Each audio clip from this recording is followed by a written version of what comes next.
ओम शांति। आज हम समझेंगे अष्ट शक्तियों पर। 8 शक्तियां जो दुर्गा माँ के 8 हाथ दिखाए हैं, ये 8 शक्तियां हैं।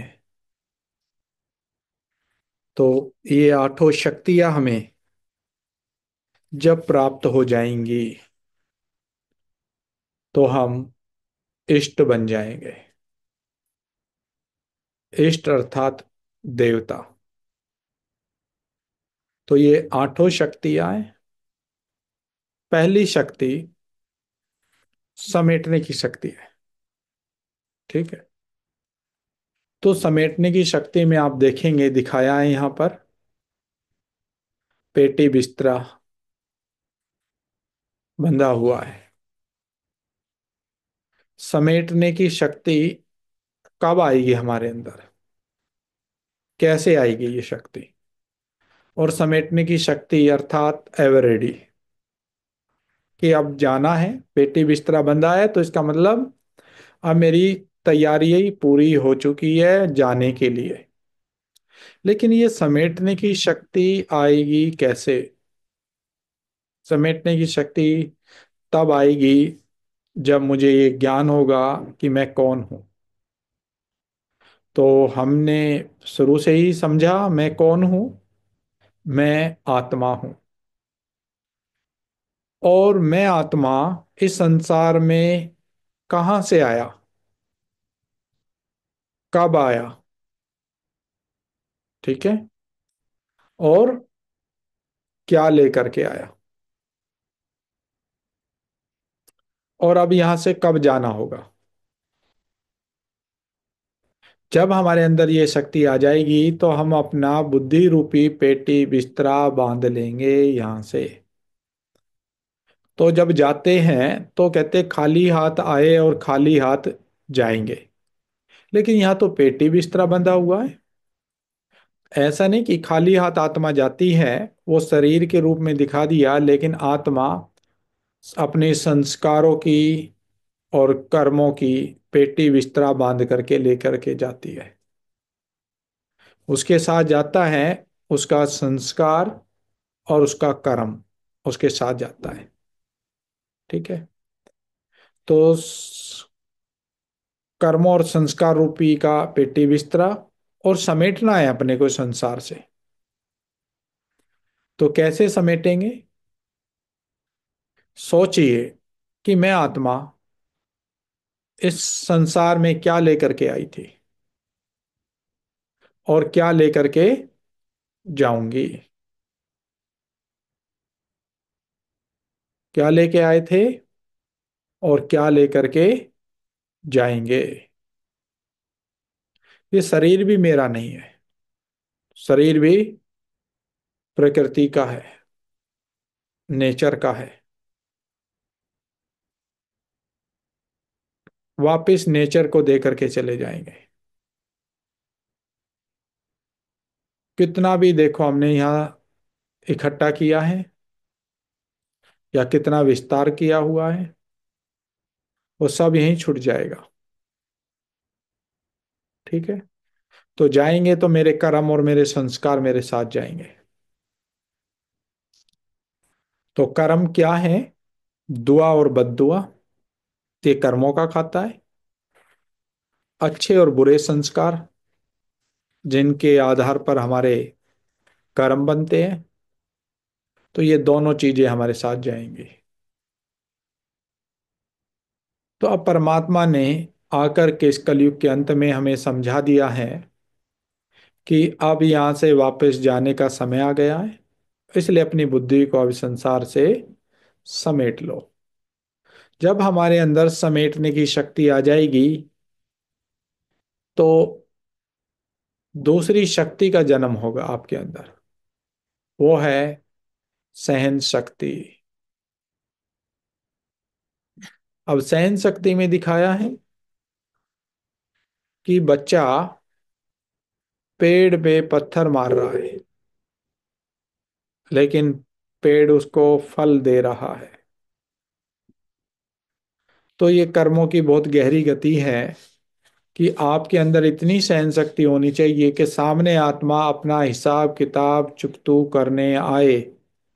क्योंकि मान लीजिए कोई आपको बातों के पत्थर मार रहा है, बुरी बुरी बातें बोल रहा है, तो आप सहन करो, और आपके पास जो है आप वो दो उसको। जो वो दे रहा है वो हिसाब किताब नहीं बनाओ उससे। अब आपके पास दुआएं है, आपको नॉलेज है कि सामने वाली आत्मा एक बैंक है, ये वही दे रहा है मेरे को जो मैंने इसको दिया हुआ है। तो सहन करना शक्ति है, तो सहन शक्ति होनी चाहिए। कई बार हम कहते हैं हमने बहुत सहन किया है, बहुत सहन किया है, और दुखी होते हैं। तो जिसके अंदर सहन शक्ति होगी वो कभी दुखी नहीं होगा। जिन वो सहन कर नहीं रहे हैं, जो कहते हैं हम बहुत सहन करते हैं, वो सहन नहीं कर रहे हैं, वो जमा कर रहे हैं। जैसे कुकर होता है ना, वो स्टीम जमा करता रहता है, करता रहता है, करता रहता है, और एक दिन सीटी बजती है, सारा सुना देते हैं। फिर जितना सहन किया था, वो सहन नहीं किया था, वो जमा किया था। या फिर ब्लास्ट हो जाता है, अगर सीटी नहीं बजती तो फट जाते हैं पूरे। तो सहन करना शक्ति है, जमा नहीं करना। वो जमा किया है, वो सहन नहीं किया। तो इसलिए हमारे पास जो है हमें वो देना है।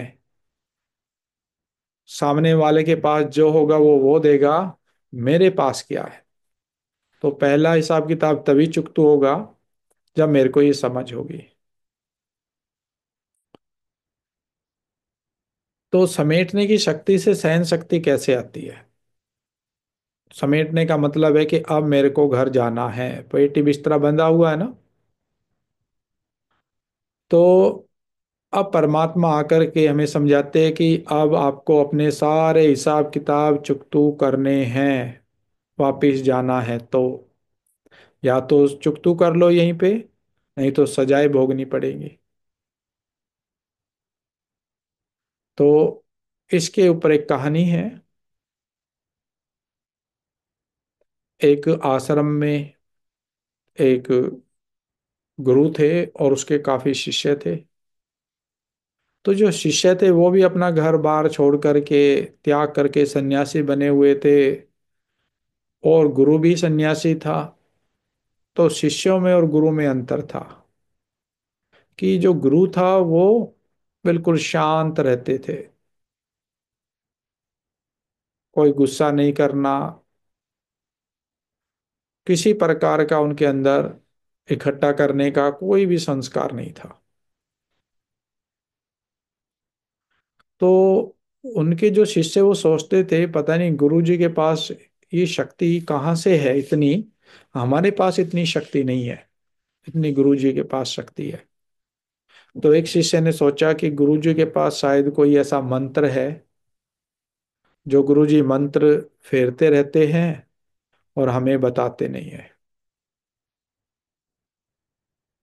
तो उसने सोचा गुरु जी से मैं पूछता हूँ जा करके। तो उसने पूछा गुरु जी से जा करके कि गुरु जी आप बताओ, आपके पास तो कोई ऐसी शक्ति है, मंत्र है, जो आप जपते हो और आप इतने शांत रहते हो, खुश रहते हो, कभी दुखी नहीं होते। तो गुरु जी ने कहा हाँ, मंत्र तो है मेरे पास। कहा कि मेरे को भी दे दो वो मंत्र। तो गुरु जी ने कहा इस मंत्र को जपने के लिए समय चाहिए। पहले तो मैं आपकी एज देखता हूं कि कितनी है, फिर मैं आपको ये मंत्र दूंगा। अगर आपकी उम्र नहीं होगी तो ये मंत्र आपसे सिद्ध नहीं होगा। तो कल आना, कल मैं आपको बताऊंगा। आज मैं पूरा आपका देखता हूँ। तो अगले दिन वो फिर गुरु जी से कहने लगा। तो गुरुजी ने कहा कि भाई मैं मंत्र तो दूं, लेकिन मैंने तो तुम्हारी एज देख ली कितनी है। और उनको पता था गुरुजी झूठ नहीं बोलते हैं। तो गुरुजी ने कहा तुम्हारे पास सिर्फ 15 दिन है। 15 दिन बाद तुम शरीर छोड़ दोगे। अब गुरुजी ने कहा है तो झूठ तो नहीं कहा, 15 दिन बाद शरीर छोड़ देंगे। अब उनको निश्चय हो गया 15 दिन का, कि 15 दिन बाद मेरा शरीर छूट जाएगा। अब बुद्धि में क्या चल रहा है? 15 दिन। अब वो अपने आप को संसार से समेटना शुरू करता है। कोई कुछ बोल रहा है, बस उसकी बुद्धि में एक ही धुन लगी हुई है, 15 दिन ही तो पड़े हैं, क्यों मैं किसके मुंह लगता हूँ। किसी से कुछ उल्टा सुल्टा बोला, उससे भी क्षमा ले ली। अब उसके अंदर इकट्ठा करने की भी इच्छा नहीं है। पहले तो इकट्ठा करने लग गए, है ना। अब उसके अंदर इकट्ठा करने की भी नहीं है। कोई उससे कोई चीज मांग रहा है यूज करने के लिए, वो भी दे रहा है। कहते हैं कि 15 दिन बाद तो यही वैसे ही पड़ी रह जाएगी, तब भी तो यूज करेंगे। पहले ही दे देता हूँ, लो भाई कर लो यूज। तो 15 दिन। अब उसने कहा कि 15 दिन अपने निकाल लिया, वो किसी को बता नहीं रहा मेरे पास 15 दिन है।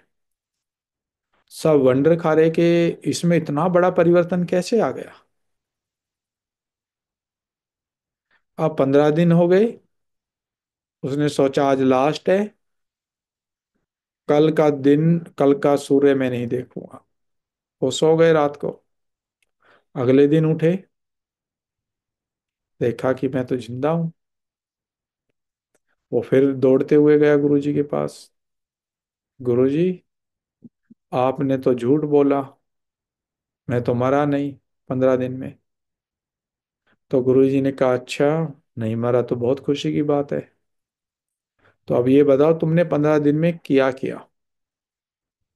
तो उसने शांत होकर के देखा कि 15 दिन में तो गुरुजी मेरी आपकी जैसी अवस्था बन गई थी।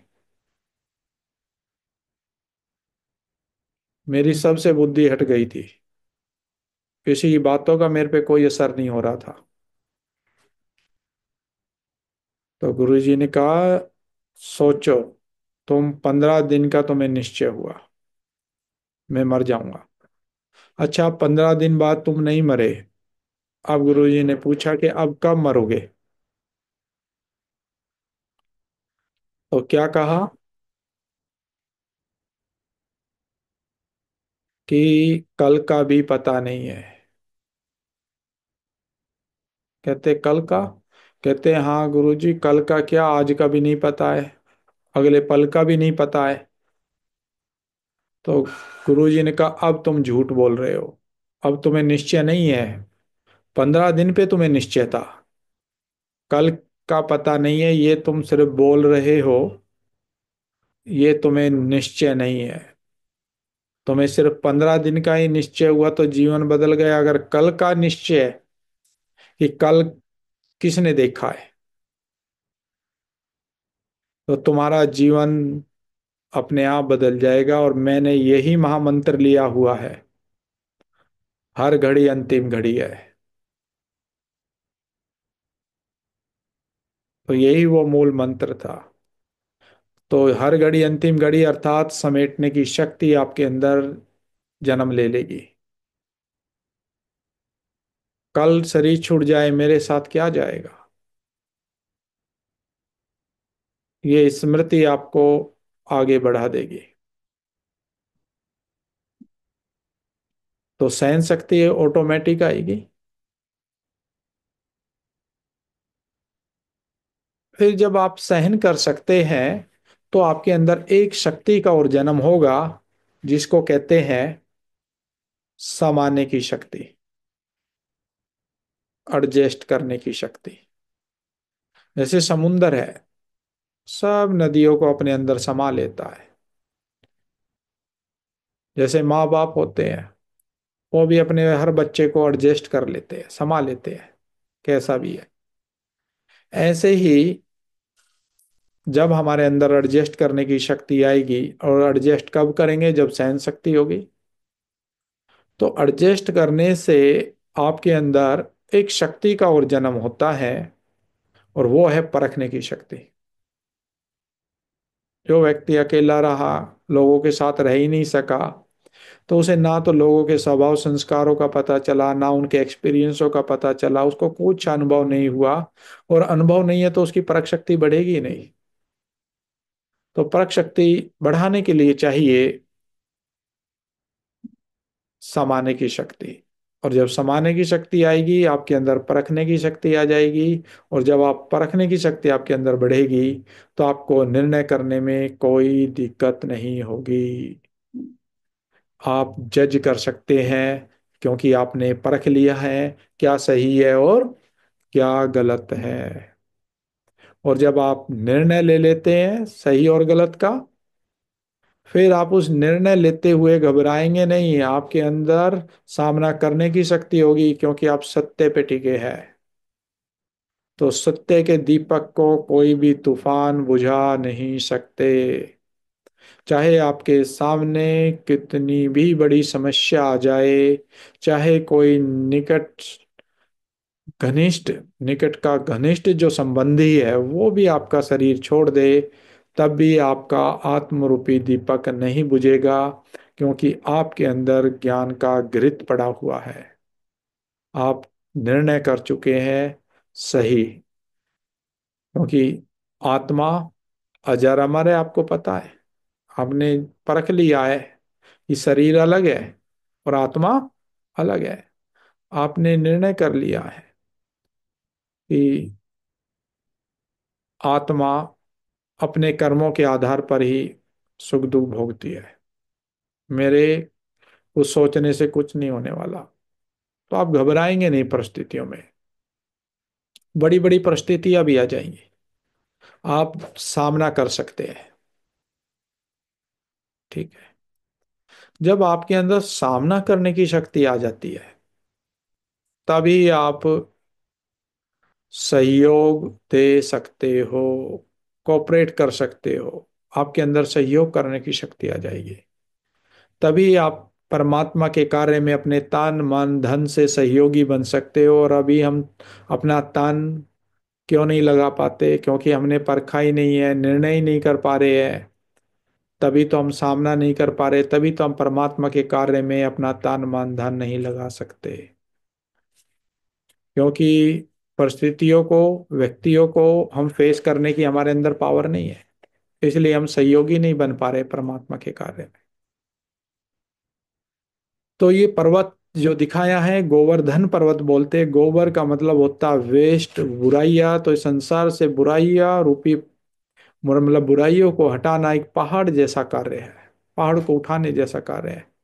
परमात्मा कहते वो उठ जाएगा जब आप एक एक उंगली का सहयोग देंगे, तो होगा। ठीक है।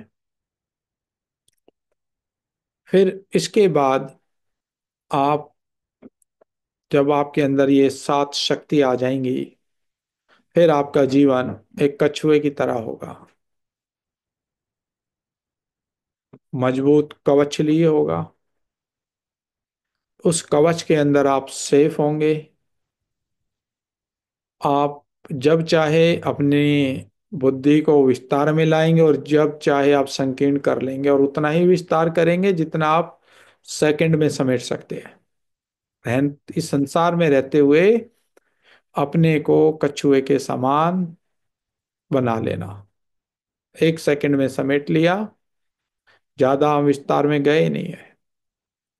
सारा विस्तार एक सार में समा दिया।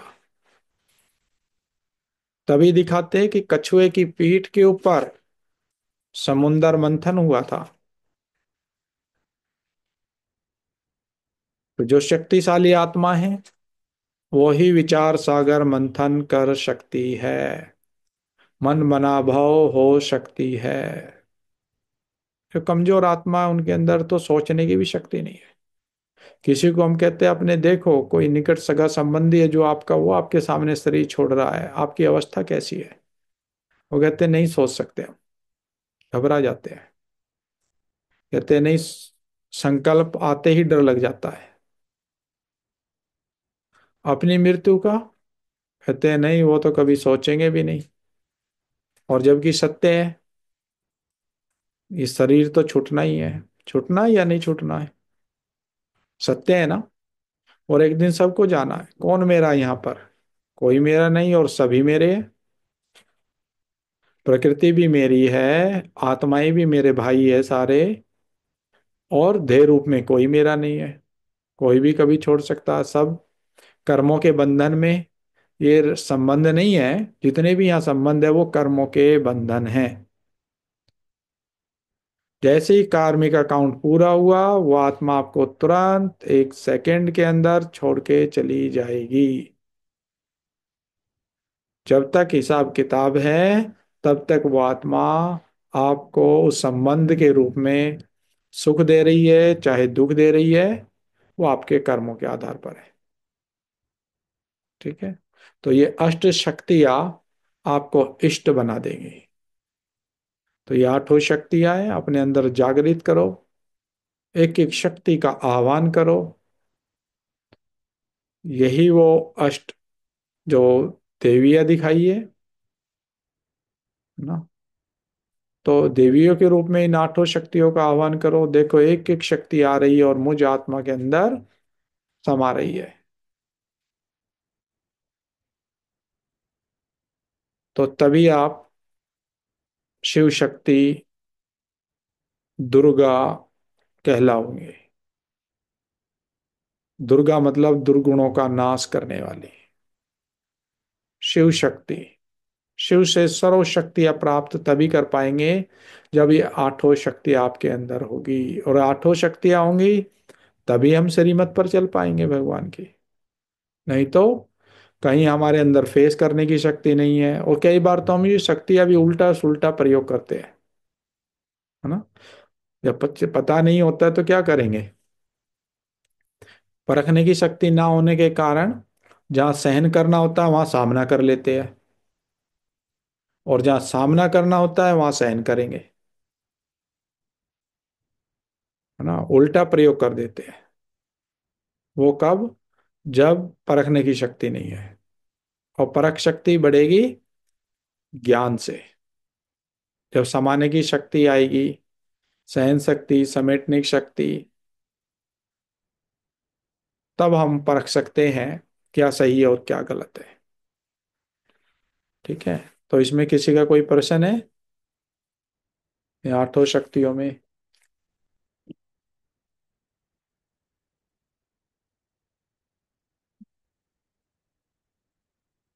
हाँ जी बोलो हर्षा बहन। भाई जी ये कछुए वाली समझ नहीं आई, मतलब ऐसी ही लग रही है समेटने जैसी। हाँ देखो, कछुआ समेटने का मतलब होता है समेटना है, बस उसी पे ध्यान है। लेकिन कछुए की जो दिखाया है कि वो जब चाहे विस्तार में आता है और जब चाहे समेट लेता है। तो बाबा कहते हैं पूरा दिन आप कार्य कर रहे हो, जब तक शरीर नहीं छूटा है तो क्या कर रहे हो आप। सेवाएं भी कर रहे हो, कार्य धंधा भी कर रहे हो। सब कुछ करते हुए कछुए की तरह एवर रेडी रहना। आप, कछुए में ये विशेषता है, आप थोड़ा उसको टच करो तुरंत समेट लेगा। तो आपको बाबा कहते हैं तुरंत टचिंग होगी। और आपने उससे पहले ही अपना विस्तार इतना किया ही नहीं है, क्योंकि पहले ही आप समेट चुके हो सब कुछ। और सिर्फ उतना ही विस्तार कर रहे हो जितना आप इस संसार में आपको चलना है। उससे ज्यादा आप फालतू की चीजों में नहीं फंसेंगे।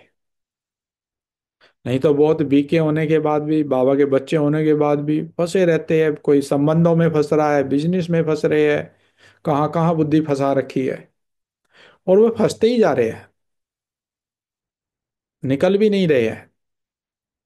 बाबा के जो माँ वाक्य है, आज जितने तुम स्वतंत्र हो, आने वाले आगे के समय में इससे ज्यादा स्वतंत्र नहीं होगे। और फंसोगे अगर अभी नहीं छुड़ाया तो, छोड़ोगे तो छूटोगे। अपने आप नहीं छूटना कुछ भी कि बाबा छुड़ा देगा, परिस्थितियां छुड़ा देंगी, नहीं। छोड़ोगे तो छूटोगे, नहीं तो और बंधते जाओगे।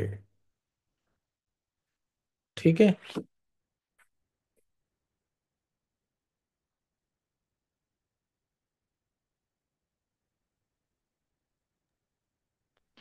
भाई जी फिर जैसे कोई भी काम हो गया, उसमें परफेक्शन तभी आती है जब मतलब उसके बारे में सोचते हैं और उस पर ध्यान देते हैं, बार बार उसके बारे में पढ़ते हैं। चाहे मतलब बाबा का ज्ञान हुआ या कोई कोई भी काम हुआ, चाहे पढ़ाई हुई, कुछ भी हुआ, बिजनेस हुआ, तो फिर ऐसे सोचना नहीं है ज्यादा। बाबा ने कहा कि अंतिम टाइम है, आप उसको कन्वर्ट कर सकते हो कैसे। बहुत भाई बोलते हैं हम नौकरी हमें करनी पड़ रही है, तो बाबा हम क्या करें, हमारी बुद्धि वहां लगती है ना, फंसती है ना बुद्धि तो बाबा ने समझाया कि तुम उसको भी समझो, वो मैं सेवा कर रहा हूँ, जो मैं धन कमा रहा हूँ, ये धन मेरा कमाने का लक्ष्य क्या है, संसार के कल्याण के लिए मैं कमा रहा हूँ। धन कमा रहे हैं लेकिन अंदर में इच्छा क्या है, किस एनर्जी के साथ कमा रहे हैं। तो बाबा फिर जब चाहे आपको वहां से छुड़ा लेगा, चाहे आप बिजनेस में हो, लेकिन आप अपनी आसक्तियों के कारण नहीं फंसे। अपनी आसक्तियां तो आपने पहले ही दिन जब आत्मा समझ में आया, समय संगम युग समझ में आया, भगवान धरती पे आया हुआ ये समझ में आया, तो उसी दिन ही आपने संसार से अपने को समेट लिया था। अब आप सिर्फ कार्य अर्थ उसमें जा रहे हो, आप उसमें फंस नहीं रहे हो। यहाँ पे भी बाबा के बच्चे हैं, कार्य तो सारा कर रहे हैं, लेकिन अंदर में फीलिंग क्या है, सोच क्या है, किसके लिए कर रहे हैं। है ना, माँ बाप क्या कहते हैं बच्चों को, हम किसके लिए कमा रहे हैं। बुद्धि में होता है ना, हम अपने बच्चों के लिए कमा रहे हैं। तो बाबा कहते हैं तुम सोचो तुम किसके लिए कर रहे हो। हमेशा सोचो अपनी बुद्धि में कि मैं किस लिए कर रहा हूँ, अपने लिए, अपनों के लिए, या भगवान के लिए, या विश्व के लिए कर रहा हूँ मैं। परमात्मा की श्रीमत पे मैं कर रहा हूँ, तो मैं विश्व कल्याण के लिए कर रहा हूँ। तो भगवान ने ये मेरे को ड्यूटी दी है, और मैं संपूर्ण रूप से परमात्मा की श्रीमत पर यहाँ समर्पण हूँ। जिस दिन बाबा चाहेगा मुझे उस दिन छुड़ा लेगा, अगर सच्ची दिल होगी तो। पर ऐसे बच्चे बाबा ने कहा सिर्फ उंगलियों पर गिनने वाले हैं। मतलब ज्यादा नहीं है, सोचो 33 करोड़ में सिर्फ उंगलियों पे काउंट होने वाले, तो कितने होंगे सोचो। उंगलियों पे काउंट कर सकते हैं उनको। 100, ज्यादा से ज्यादा 100 150 बच्चे होंगे ऐसे, ज्यादा से ज्यादा आपको बताए। नहीं तो उंगलियों पे तो 100 150 कौन काउंट करता है, और ही कम होंगे। लेकिन ऐसे ग्रस्त में रहने वाले बच्चे बावन का बहुत कम हैं, जो कछुए वाला जीवन जी रहे हैं।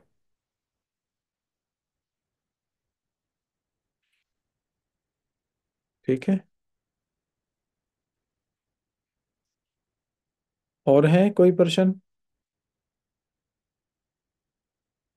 हाँ जी वीना बहन बोलो। भाई जी जैसे आपने आठों शक्तियां कही है, जो समेटने की शक्ति है, जो पहले अगर मैं लेती हूँ तो उसका कितने दिनों तक अभ्यास करूँ? हम्म, देखो समेटने की शक्ति का अभ्यास कुछ नहीं है, अपने आप को समझाना है, ये स्वीकार कर लेना है कि ये संगम युग चल रहा है, अब वापस घर जाना है, हर घड़ी अंतिम घड़ी है। ये मेरे को समझाना है। अब मैं कितने दिन में अपने को समझा पाऊं, मैं कहूँ आप 10 दिन में समझा लोगे, नहीं, वो आपके ऊपर डिपेंड है। आप एक दिन में समझा सकते हो, आप आज आज में अपने को समझा सकते हो। इसमें ये नहीं कि मैं 21 दिन में ही समझा पाऊंगा, या मैं 20 दिन में समझा पाऊंगा, नहीं। ये तो मेरे ऊपर डिपेंड है कि मैं इस बात को कितना समझा हूं। हाँ, अब वो बात है कि मेरे को ये अभ्यास बार बार करना होगा, अपने को समझाना होगा। और वो बार बार जब बातें मेरे अंदर जाएगी, मेरा सब कॉन्शियस माइंड उसको स्वीकार करने लगेगा कि हाँ यही सत्य है। अब इस सबकॉन्शियस माइंड स्वीकार तो करता है, लेकिन फिर संसार की बाहर चमक दमक देखते हैं, फिर विकार देखते हैं। कहीं विकार हैवी हो जाते हैं बुद्धि पर, कहीं संसार की इच्छाएं हैवी हो जाती है, वो इस समेटने की शक्ति को इग्नोर कर देती है। फिर कहते हैं कि नहीं बाद में समेटेंगे। पहले थोड़ा और कुछ कर ले, है ना। तो इसीलिए ये शक्ति अपने ऊपर डिपेंड है कि मैं अपने आप को कितनी जल्दी इस बात को समझा लूं, स्वीकार कर लूं मैं। तो इसमें ऐसे नहीं कि बहुत कहते हैं ना इतने दिन आप ऐसे ऐसे अभ्यास करो। हाँ, ये आप अपने को सच्चे दिल से समझाओगे, नहीं तो अपने को आप बोले जाओ बोले जाओ, लेकिन आपके अंदर ही नहीं उतर रही है वो बात। तो अंदर मेरा स्वीकार कर ले इस बात को कि हाँ ये सत्य है। ठीक है।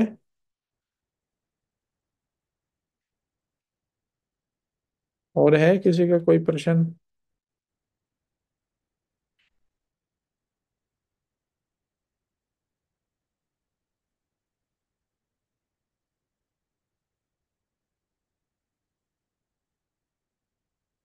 हाँ जी, बोलो हर्षा बहन।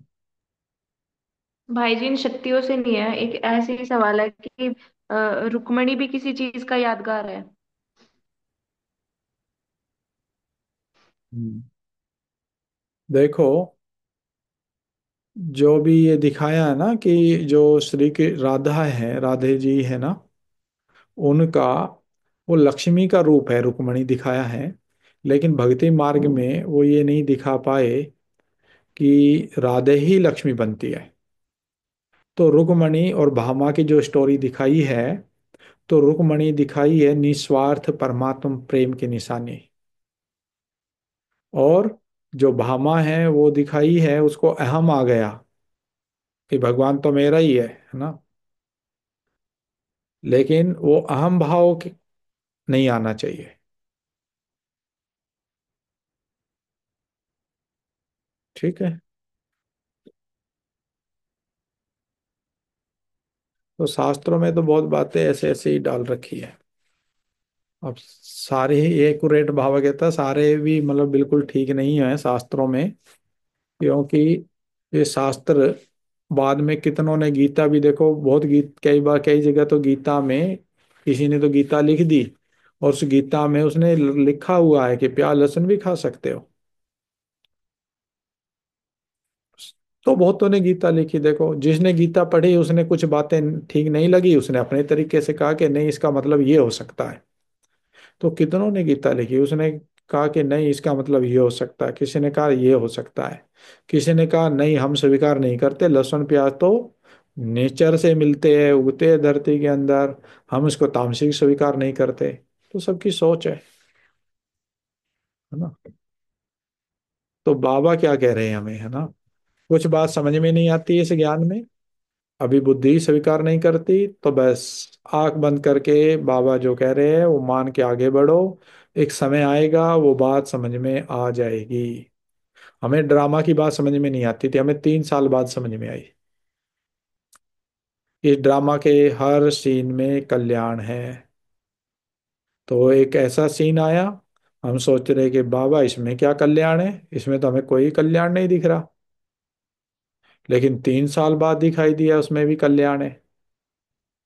3 साल लगे उस बात को समझने में कि इसमें ही कल्याण था ना।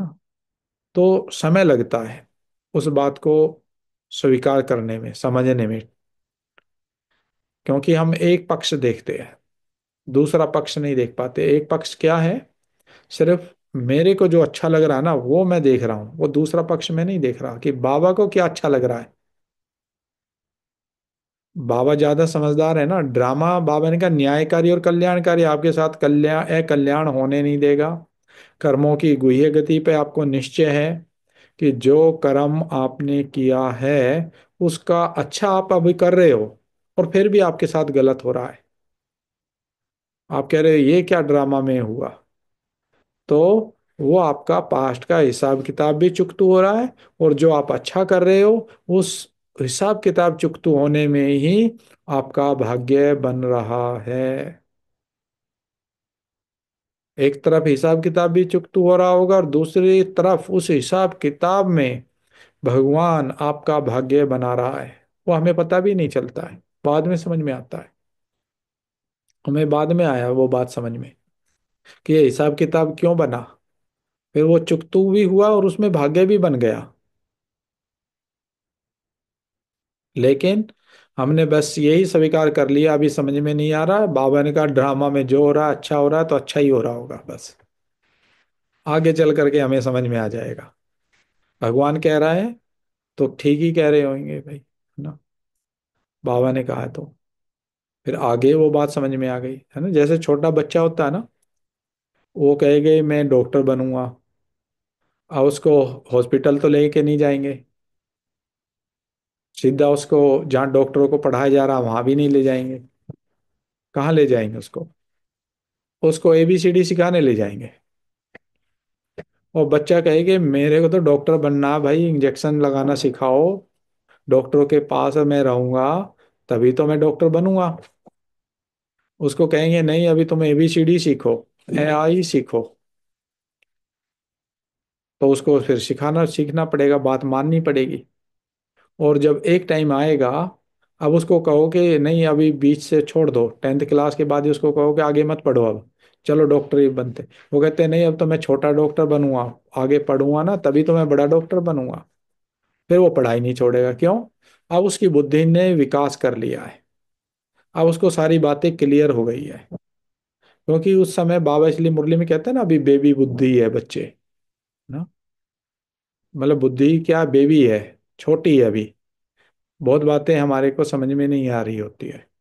बाबा कहता छोड़ दो आगे समझ में आएगी, मतलब उनको पकड़ के भी मत बैठो, अपने आप क्लियर होती चली जाती है ना। वैसे इस समय हम हमें भी आंसर सबने दिए थे, लेकिन वो आंसर भी याद नहीं है क्या दिए थे, समझाया भी था, लेकिन उस समय समझ में ही नहीं आ रही थी बहुत बातें, लेकिन बाद में समझ में आ गई।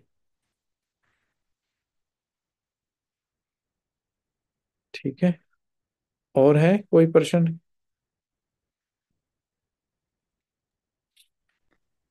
भाई जी ऐसे सवाल नहीं है, बस एक ऐसे ही पर्सनल क्वेश्चन पूछ रहे हो, आप कैसे आए थे ज्ञान में? हम ज्ञान में कैसे आए? एक भाई ने परिचय दिया इस ज्ञान का, है ना। हम जैसे रेसलिंग करते थे तो वहीं पे वो अखाड़े पे आते थे, तो वो भी रेसलर थे, तो वो ज्ञान समझाते थे तो हम उसका मजाक उड़ाते थे। तो वो बेचारा है ना कभी भी मतलब डिस्टर्ब नहीं हुआ, गुस्सा नहीं हुआ, तो हम सोचते थे ये डरता है हमारे से इसलिए गुस्सा भी नहीं हो रहा है ना। तो और फिर हम ये सोचते थे हम इससे ज्यादा बुद्धिमान है, उससे बहस करते थे। उसने कभी बहस भी नहीं की हमारे से, कभी आर्ग्यू नहीं की। और उसने एक बात कही हमारे को, है ना, एक दिन वो समझा रहे थे तो हम सिर्फ खड़े होकर के सुन रहे थे, तो आत्मा की बात हमारे को उसको उसकी समझ में आ गई कि हाँ आत्मा होती है। अभी तक तो आत्मा को समझ रहे थे कि आत्मा इस शरीर में रहती है, मैं आत्मा हूं ये नहीं समझे थे, और ये नहीं समझे थे आत्मा पॉइंट ऑफ लाइट है। आत्मा तो जैसे वो फिल्मों में देखते थे ना, भूत होती है ऐसे लाइट का शरीर होता है, ऐसे समझते थे आत्मा ऐसी होती होगी ना।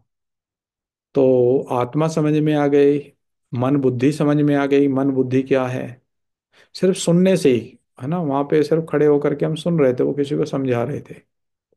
और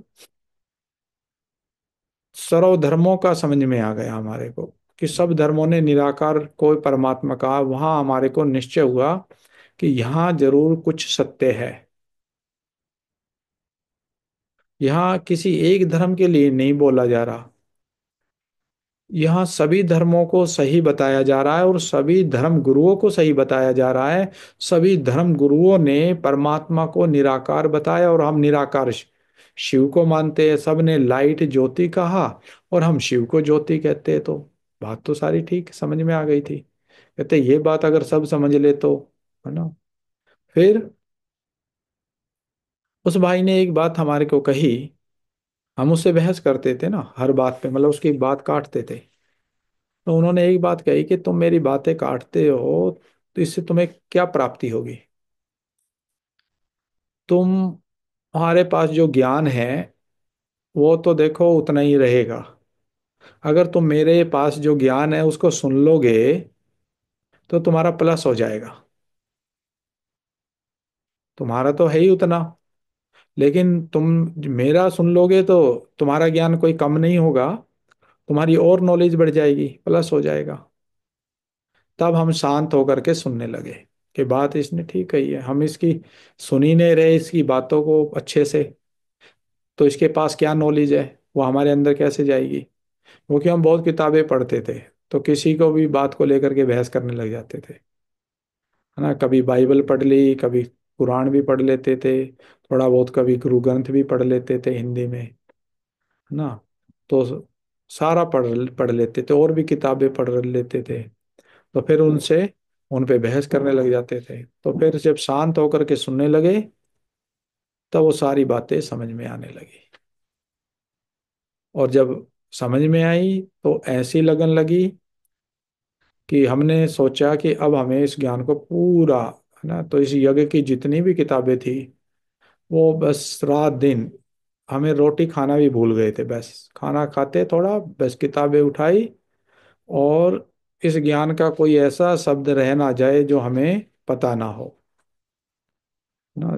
तो जो जीवन को पलटाने वाली एक बुक है, इसमें अद्भुत कहानी, उस बुक से पढ़ने से हमारे को ये समझ में आ गया है कि ये ज्ञान भगवान दे रहा है। हम पहले ब्रह्मा बाबा को समझते थे कि ये इनका गुरु है, इसलिए हम उससे बहस करते थे। हमने कहा ये ज्ञान भी तो इसने ही दिया होगा। वो कहते नहीं, भगवान ने दिया है। हमने ये देखा था, भगवान तो निराकार है, वो आएगा कैसे। तब उन्होंने वो बुक दी, तो वो बुक पढ़ी, तो उसमें से समझ में आ गया कि परमात्मा तो इनके तन में प्रवेश करके ये ज्ञान दे रहे हैं। जब भगवान ज्ञान दे रहे, तब हमारे सारे प्रश्न ही खत्म हो गए, क्या क्यों खत्म हो गया। हाँ, मनुष्यों की बातों पर, गुरुओं की बातों पर प्रश्न उठते थे, क्योंकि गुरुओं पर हमारा कभी निश्चय नहीं था ना। इसलिए हमें गुरुओं पर विश्वास था ही नहीं पहले से ही, क्योंकि ये 2005-6 की बातें हैं, 2005 की 6 की बात है, जब हम ज्ञान में आए। तो उस समय तो गुरुओं का ऐसा नहीं था, लोग बहुत भावना से मानते थे इन गुरुओं को। लेकिन हाँ जी, पूनम बहन। ओम शांति भाई जी। आज दिन में एक आत्मा थी, वो पूछ रही थी कि सबसे ज्यादा शक्ति तो मैं माता को मानती हूँ, सबसे ज्यादा शक्ति माता में मतलब और कोई से देवी देवता में भगवान में ना होती, माता में वो है। तो मैंने उससे ये समझाया था कि हाँ मतलब माता में ही मतलब माता के द्वारा ही ज्ञान थी, वैसे तो वो ज्ञान में नहीं थी, तो उसने इतना शॉर्टकट में आगे तो समझाना एकदम तो समझ में ना आता ना उसके, तो उसे कैसे समझाना चाहिए था। देखो, माता को क्या बोलते हैं ना, माता को बोलते हैं शिव शक्ति, है ना। तो शिव से लेकर के शक्ति, तो आप उनको बोलते हैं हाँ माता में ही शक्ति है ना। पहले हम मानते थे हनुमान ही बहुत शक्तिशाली है ना। तो उस भाई ने ना हमारे को कुछ नहीं समझाया, हनुमान का एक मंत्र दे दिया हमारे को, है ना। वो ऐसे ही मंत्र था, अब तो हम भूल भी गए, ओम ह्रीं क्रीं हुरंगाय चामुंडाय, ऐसे कुछ करके, ओम ह्रीं क्रीं हुरंगाय, ऐसे कुछ मंत्र था, वो हनुमान का मंत्र दे दिया। और एक माला, कहते हैं इसको फेरते रहना, उस मंत्र को जपते रहना, और ज्ञान सुनते रहना।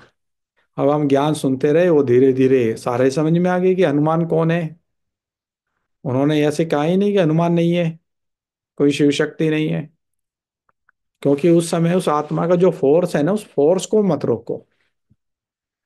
उसको अगर रोक दिया, उसको कहे कि हाँ माँ में तो बहुत बड़ी शक्ति है, माँ ही सबसे शक्तिशाली है ना। तो फिर आत्मा का समझाओ, उस पे बहस ही मत करो कि शक्तिशाली है या नहीं है ना। उसको बस आत्मा पे लेकर के आ जाओ पहले, कि हम कौन है। माँ तो शक्तिशाली है, मान लो मेरा शरीर छूटेगा, मैं कौन हूं ना। तो उसको समझ में आएगा कि मैं कौन हूं।